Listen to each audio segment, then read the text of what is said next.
Everyone, welcome back to my channel. I am the father season 2 का next episode लेकर आई हूँ। Please channel को सब्सक्राइब करना, लाइक करना और कमेंट करके बताना कि ये एफएफ आप सबको कैसा लग रहा है। तो पिछले एपिसोड में हमने देखा था विंग ने एक प्यारी सी बेबी बॉय को बर्थ दिया था और वांग जी इतना ज़्यादा खुश था और साथ में पूरा लैन फैमिली भी बहुत ज़्यादा खुश था, विंग भी बहुत खुश था। और अब विंग घर वापस आ रहा था। मतलब हाँ, नॉर्मली डिलीवरी के बाद 3 दिनों तक रहना पड़ता है हॉस्पिटल में, बट अंकल कुरैन विंग को रखना नहीं चाहते थे। विंग को जितनी जल्दी हो सके घर पर लाना चाहते थे। घर पर भी उतना ही ट्रीटमेंट अंकल कुरैन विंग के लिए इंतज़ाम कर रहे थे। जो कुछ भी विंग को चाहिए था वो सब कुछ करके अंकल कुरैन ने विंग को घर पर शिफ्ट करवा दिया था। वांग जी विंग को और बेबी को लेकर घर आ गया था। घर पर एक अलग से डॉक्टर्स का टीम आ गया था जो विंग का टेक केयर करेगा, बेबी को देखेगा। और अंकल कुरैन ने ग्रैनी को भी बुला लिया था।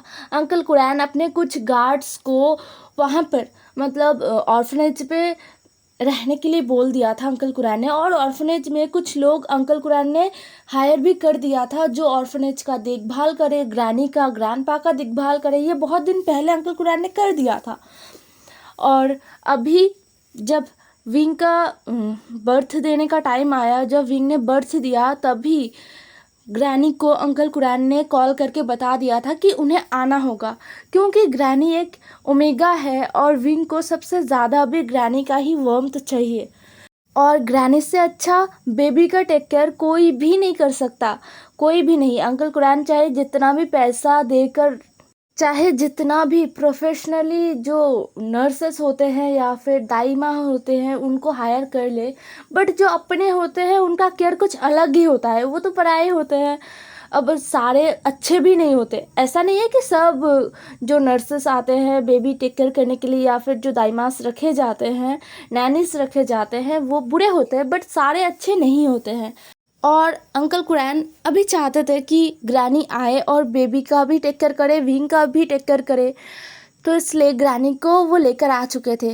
विंग ने जैसे ही घर पर ग्रैनी को देखा ना, विंग इतना ज़्यादा खुश हो गया था, उसने बस ग्रैनी को हग कर लिया। फिर ग्रैनी विंग को और बेबी को टेक केयर करने लग गई थी। ग्रैनी ऑलमोस्ट 1 महीने तक विंग और बेबी के साथ ही थी। सच में किसी अपने का टेक केयर करना बहुत अलग होता है उन चीज़ों से, मतलब अलग से नर्सेस हायर करना या फिर नैनीस हायर करना, उससे अलग होता है। वैसे ही ग्रैनी बहुत सारे बच्चों का टेक केयर कर चुकी है। ऑर्फनेज में ऐसे बेबीज़ भी आते रहते हैं जो एकदम न्यू बॉर्न बेबी है, जिनको ऐसे रास्ते पर छोड़कर लोग चले जाते हैं। तो ग्रैनी बहुत ज़्यादा स्किल है। हालांकि वो कभी माँ नहीं बन पाई, लेकिन इन सारी चीज़ों में ग्रैनी को कोई भी हरा नहीं सकती, क्योंकि उन्होंने लगातार अपना पूरा ज़िंदगी बच्चों को देखभाल करने में ही बिता दिया है। लैन फैमिली के ट्रेडिशन को फॉलो करते हुए 1 महीने बाद बच्चे का नामकरण करना होगा। तो इस 1 महीने में वांग जी और विंग अलग अलग तरीके से ना बहुत नाम सोचते हैं, बट एक भी उनको ढंग का नहीं लग रहा था। आज बेबी का नामकरण था और घर में बहुत सारे गेस्ट आए हुए हैं। आज कुछ ज़्यादा लोग हैं। विंग के बेबी शावर में जितने लोग आए थे ना, उससे ज़्यादा लोग थे, बट ठीक है, सब बहुत खुश थे। और हाँ, ऑर्फनेज से भी सारे लोग आए थे। ग्रैंडपा भी आ गए थे। ग्रैंडपा ने भी बेबी को देखा, बेबी को ब्लेसिंग्स दिया और फिर नामकरण का जो सारा रिचुअल्स है वो सब फॉलो होने लगा। उसके बाद जाके जब वांग जी और विंग से पूछा गया कि बेबी का नाम क्या डिसाइड किया गया है, कौन सा नाम बेबी का रखने वाले हैं वो लोग, तब वांग जी और विंग एक दूसरे की तरफ देखते हैं और हंसते हैं। फिर वांग जी और विंग ने अंकल को देखा और बोला, अंकल आप रखिए। अंकल कुरैन जो कि बेबी को देख रहे थे, पता है उनका पूरा ध्यान बेबी पर था, क्योंकि बेबी बहुत ही क्यूटली अपने पालने में सो रहा था। उससे लेकर इतना बड़ा फंक्शन रखा गया था, इतने लोग थे, इतना चहल पहल हो रहा था, बच्चे खेल रहे थे, हंस रहे थे, चिल्ला रहे थे, बट बेबी तो आराम से सो रहा था। अंकल कुरैन को होश ही नहीं था। फिर शिचनगा ने अंकल को ऐसे हिलाया, शेक किया अंकल को पकड़ के और बोला, अंकल आपको बुला रहे हैं। तब जाके अंकल को होश आया। अंकल ने कहा, क्या हुआ? फिर वांग जी अंकल को कहता है, अंकल आप बेबी का नाम रखिए। ये सुनकर अंकल कुरैन घबरा गए। उनको वो कैसे नाम रख सकते हैं, ये तो बेबी के मदर और फादर रखते हैं ना, तो वो कैसे रख सकते हैं बेबी का नाम। ये सुनकर विंग ने कहा, अंकल जितना मेरा और वांग जी का हक है बेबी पर, उतना ही आपका भी है।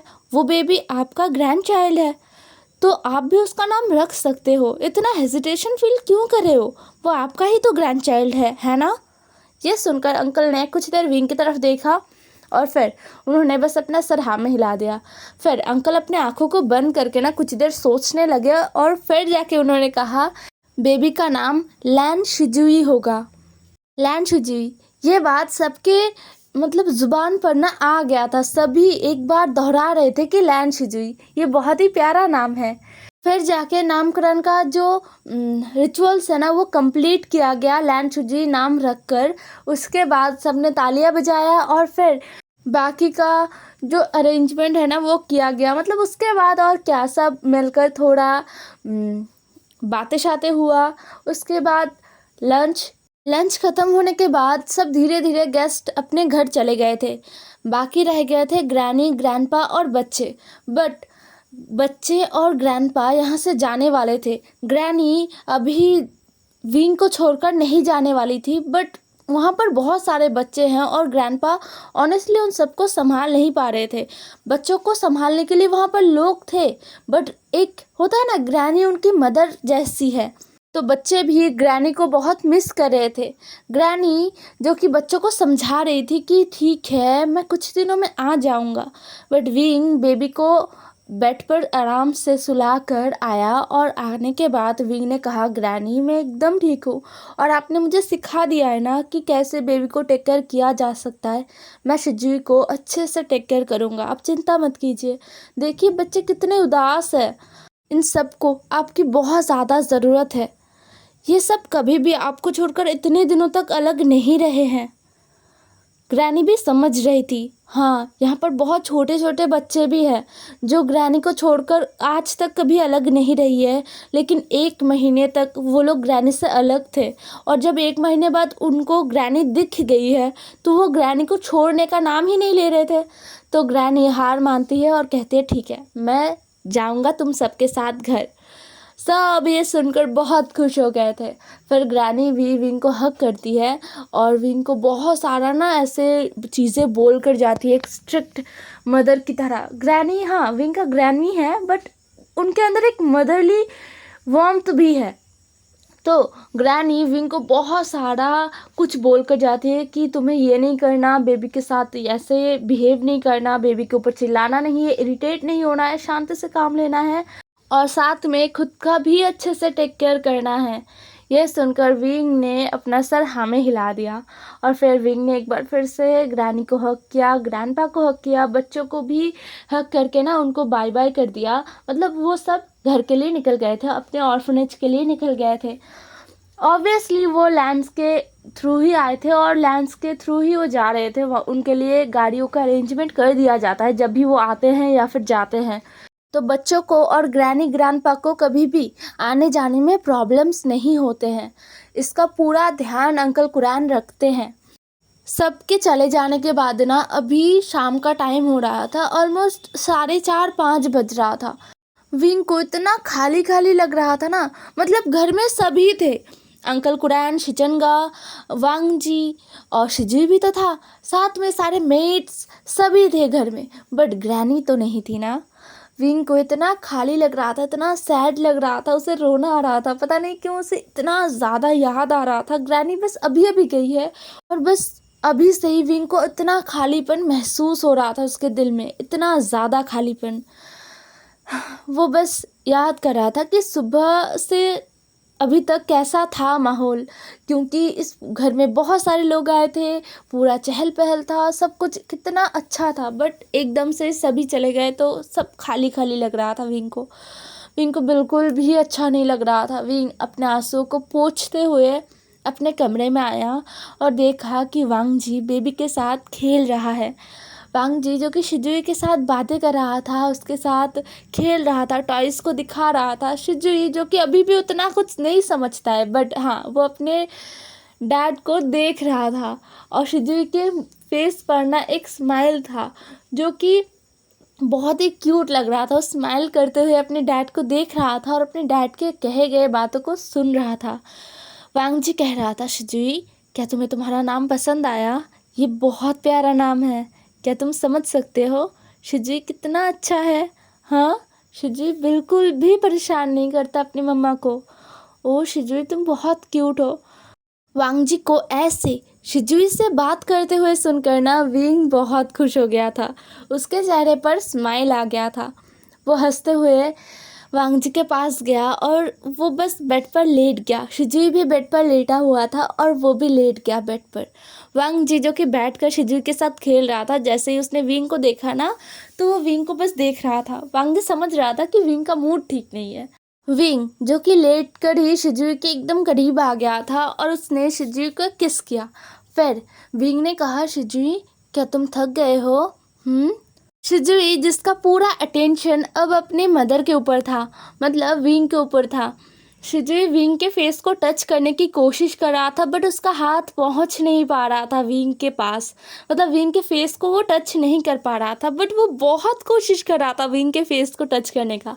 इसलिए विंग ने अपने फेस को थोड़ा और करीब लेकर आया जिससे शिजुई का हाथ ना विंग के चिक्स पर जाके लगा और शिजुई जो कि विंग को टच करते हुए ना आवाज़ करते हुए हंस पड़ा था। बच्चे जैसे आवाज़ करते हुए हंसते हैं ना, उस तरीके से। और शिजुई का दोनों गाल ना एकदम चबी था, तो शिजुई इतना क्यूट लग रहा था ना। विंग ने जैसे ही शिजुई को ऐसे हंसते हुए देखा ना, विंग को इतना प्यार आया शिजुई पर। विंग ने बस शिजुई को उठा लिया और अपने बाहों में ले लिया।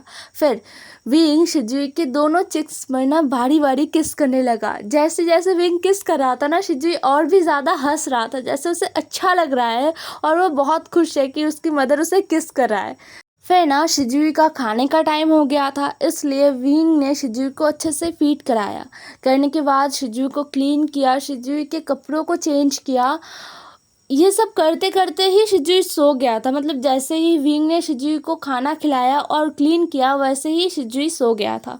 फिर विंग ने अच्छे से शिजुई के क्लोथ को रिमूव किया और एक कंफर्टेबल नाइट क्लोथ पहनाया और उसको सुला दिया। ये सब कुछ करते हुए लगभग अभी 7 PM हो गया था। तब जाके शिजुई को अच्छे से कंफर्टेबली विंग लिटा देता है और फिर वो खुद फ्रेश होने जाता है। वांग जी जो कि अंकल के पास गया था, उससे कुछ अंकल से बात करना था तो वो अंकल के पास चला गया था। विंग फ्रेश होकर अपने नाइट ड्रेस को पहनकर बेड पर आके लेट गया था। फिर वांग जी आया और विंग को उठाकर लेकर गया डिनर करने के लिए। डिनर ख़त्म करके आते आते 8:30 बज गया था और विंग एकदम थक गया था। आज का दिन बहुत ज़्यादा हेक्टिक था। पूरा दिन लोगों से घिरा रहना, हाँ, लोगों से बातें करना।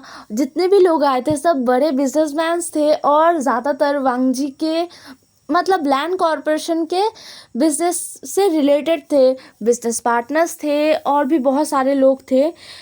तो उनसे बातें करना, शिजुई को संभालना, फिर वो ऑर्फनेज के बच्चों को भी संभाल रहा था, उनके साथ भी खेल रहा था, तो वो थका हुआ था, इसलिए वो डिनर करके आके ही सो गया था, मतलब एकदम।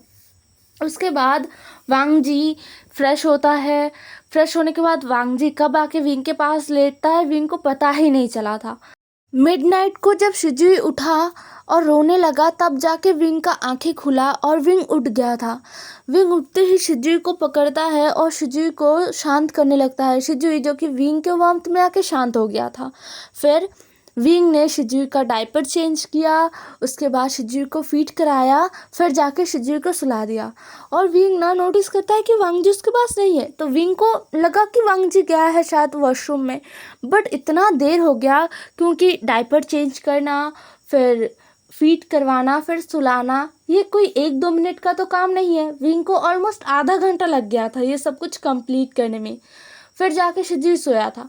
शिजुई को एक बार फिर से कंफर्टेबली लेटाने के बाद विंग उठता है और वॉशरूम में जाता है, बट वॉशरूम में वांग जी नहीं था। ये देखकर विंग कंफ्यूज हो गया कि इतनी रात को वांग जी कहाँ पर गया है। विंग को याद भी नहीं है कि वांग जी उसके साथ आके सोया भी था या नहीं। क्या वांग जी अभी तक काम कर रहा है?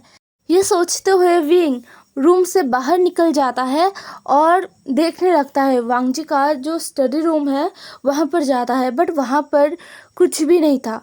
स्टडी रूम का लाइट ऑफ था, तो विंग को लगा कि कोई भी नहीं है। हाँ, स्टडी रूम में कोई भी नहीं था। विंग स्टडी रूम का दरवाज़ा बंद करने ही वाला था, तभी विंग के कानों में ना एक हल्का सा साउंड गया, शावर का। विंग कंफ्यूज था, इतनी रात को स्टडी रूम में कौन शावर ले रहा है।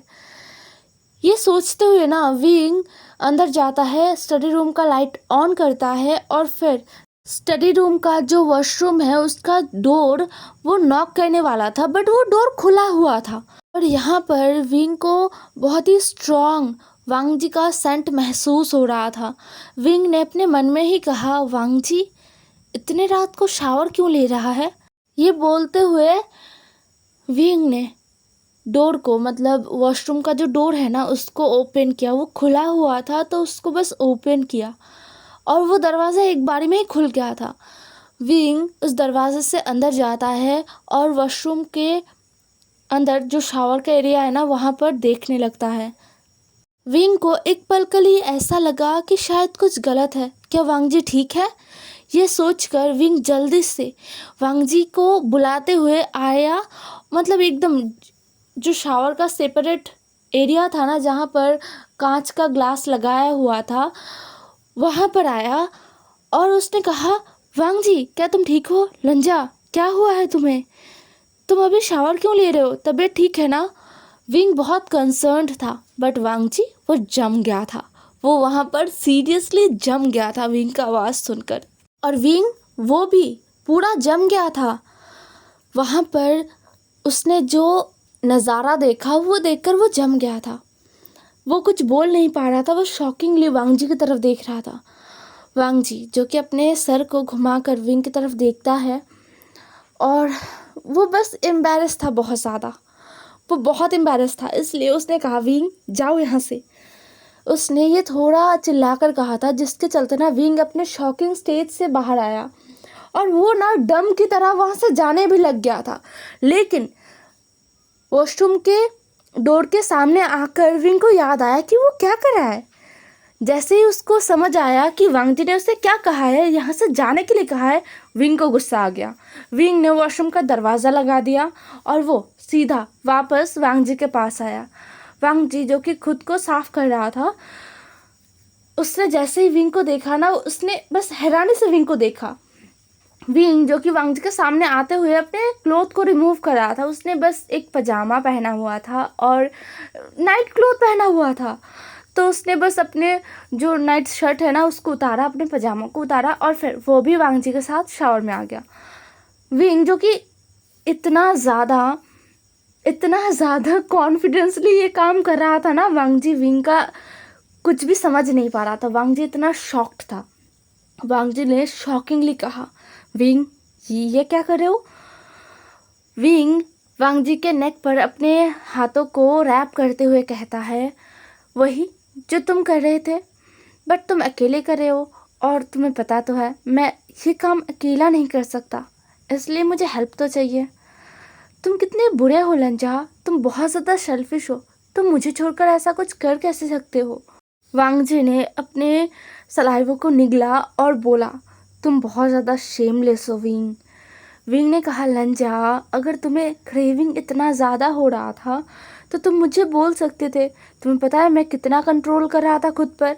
मुझे लग रहा था लंजा तुम मुझे अलाउ नहीं करोगे, तुम मुझे कहोगे विंग तुमने अभी अभी बर्थ दिया है, बट लंजा अभी तो पूरा 1 महीना हो गया है और मैं प्रॉपरली ठीक भी हो चुका हूँ। यह सुनकर ना वांग जी ने विंग के कमर को पकड़ा और बोला, मुझे पता है तुम प्रॉपरली ठीक हो गए हो। तो विंग ने अपने आँखों को छोटा करते हुए बोला, तो फिर तुम ये सब अकेले क्यों कर रहे हो। वांग जी ने विंग को अपने एकदम करीब खींचते हुए बोला, बस इसीलिए क्योंकि मैं तुम्हें हर्ट नहीं करना चाहता। मैं रट में हूँ और रट को झेलने के लिए तुम्हारा बॉडी अभी तक रिकवर नहीं हुआ है। विंग थोड़ा शॉक्ड में चला गया था ये सुनकर कि वांग जी रट में आ गया है, बट वो बिल्कुल भी घबराया नहीं। उसने कहा, लंजा मैं झेल सकता हूँ। बस ये सुनने का ही देरी था। वांग जी ने विंग को अपने और करीब खींच लिया और विंग को किस करने लगा। वांग जी विंग को बहुत पैशनेटली किस कर रहा था। विंग एक पल के लिए समझ नहीं पा रहा था कि वो कैसे रिएक्ट करे। वो भूल गया था कि उसको भी रिस्पॉन्स करना होगा। बट थोड़ी देर बाद विंग ने भी उतना ही पैशनेटली वांग जी को रिस्पॉन्स किया। वांग जी विंग को उठा लेता है अपने बाहों में एकदम। विंग का दोनों पैर वांग जी के कमर में रैप था। वांग जी ने विंग को वॉल में पुश किया और विंग को देखा।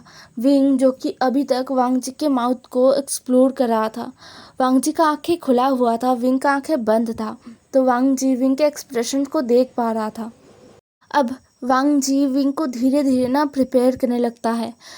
वांग जी जो कि विंग को फर्स्ट अपने फिंगर से प्रिपेयर करने लगता है, जिसके चलते विंग जो कि अपने आंखों को बंद करके वांग जी के माउथ में एकदम खोया हुआ था, वो सडनली जैसे रियलिटी में आया और उसने अपनी आंखों को ओपन कर लिया। वांग जी के फिंगर्स से विंग को पेन हो रहा था, बट विंग वांग जी को ये शो करना नहीं चाह रहा था। बट वांग जी को सब कुछ पता चल रहा था कि विंग को पेन हो रहा है, बट अभी वांग जी कुछ भी नहीं कर सकता है। वांग जी का बॉडी उसका साथ नहीं देगा, बिल्कुल भी वांग जी का बॉडी उसका साथ नहीं देगा। ऊपर से अभी वांग जी थोड़ा सा पनिशमेंट देना चाहता था विंग को, क्योंकि वांग जी ने कहा था पहले ही कि जाओ यहाँ से। बट विंग उसने तो खुद ही दरवाज़ा बंद करके कपड़े उतार कर आ गया उसने खुद इनवाइट किया है वांग जी को। वांग जी जितना हो सकता है खुद को कंट्रोल कर रहा था, बट अगर विंग खुद इनवाइट करेगा तो वांग जी कैसे मना कर सकता है विंग को। इसलिए वांग जी बस विंग को प्रिपेयर करने लगता है। कुछ देर बाद जैसे ही वांग जी को रियलाइज़ होता है कि विंग प्रिपेयर हो गया है, वैसे ही वांग जी विंग के अंदर खुद को इंसर्ट कर देता है, जो विंग के लिए इतना पेनफुल था विंग को सच में याद नहीं था उनका फर्स्ट नाइट जिसमें विंग पूरा नशे में था, तो उसको कुछ भी याद नहीं था। हाँ, सुबह उसको पेन फील हुआ था, बट ये पेन उससे फील नहीं हुआ था तब, और ना ही याद था।